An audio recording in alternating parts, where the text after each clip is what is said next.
January. I challenge anyone to find a more dramatically spectacular place to be in January than a snowbound Ravenseat. Granted, a kinder, simpler home would be easier, but for wild, dynamic beauty, Ravenseat has to win, hands down. The farmstead sits neatly and squarely in a small valley, cosily hemmed in and dominated by the moors that surround her.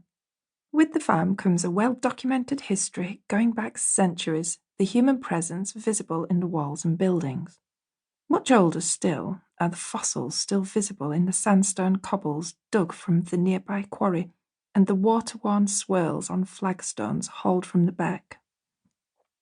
It is pretty much a certainty that all will be covered in a thick blanket of snow, drifts gathering beside the walls, delicate and pure wind-blown sculptures that glisten in the rare moments that a weak winter sunshine breaks through the heavy leaden skies so common at this time of year.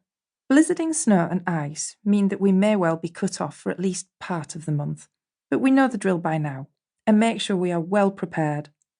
I fill the dairy with staples, sacks of rice, potatoes and pasta, big bags of sugar and flour, and plenty of tins. It is well within the power of every farmer to furnish the table through all seasons with wholesome dishes from the dairy, if preparations have been made. I drive 30 miles to Catterick Garrison, where I can buy in bulk, partly in a bid to maximise efficiency by keeping trips to a minimum, and partly as it makes financial sense. With a family to feed, and a sizable one at that, 11 people around the table, all with healthy appetites, keeping hunger pangs at bay is no easy feat in the winter. Normally, bulk buying poses no issue, but in 2020, when the pandemic lockdown was introduced, it became far more difficult to stock up in the way in which I was accustomed. Furtively loading up a trolley, I would constantly be looking over my shoulder, aware that, to my fellow shoppers, it would seem as if I was greedily hoarding food.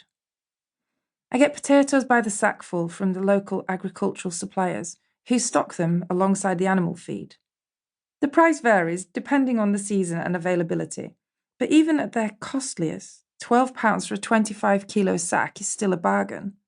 They are unwashed, encrusted with a little soil, so they store well without rotting or sprouting. They will keep for weeks if left in a cool, dark place. How we store food is so very important. Waste is to be avoided at all costs. It is undoubtedly difficult to incorporate much in the way of seasonal fruit into our diets.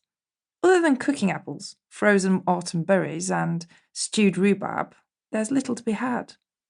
But that is how it should be, periods of plenty, a glut, if you like, and times of scarcity.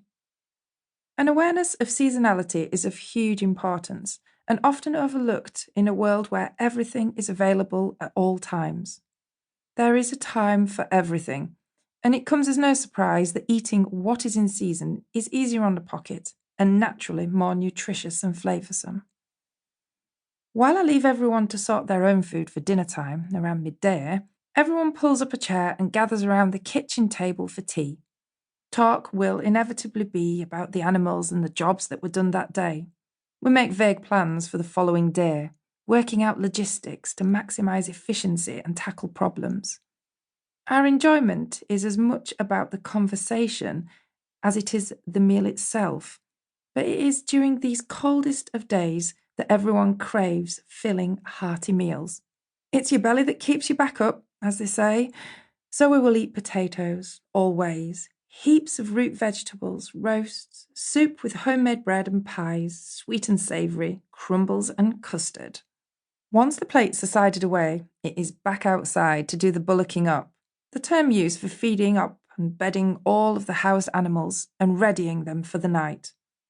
Everyone has their own chores to do, from feeding the dogs and hens to filling up the log basket and coal buckets. It's all to do before nightfall. We milk a house cow twice a day, first thing in the morning and last thing at night. 12 hours between milking is ideal so there's no undue pressure on the udder. And cows are creatures of habit, who get to know and love regular routines. It settles them if they know what to expect and when. The three smallest children, Clemmy, Annis and Nancy, like to sort out the stables.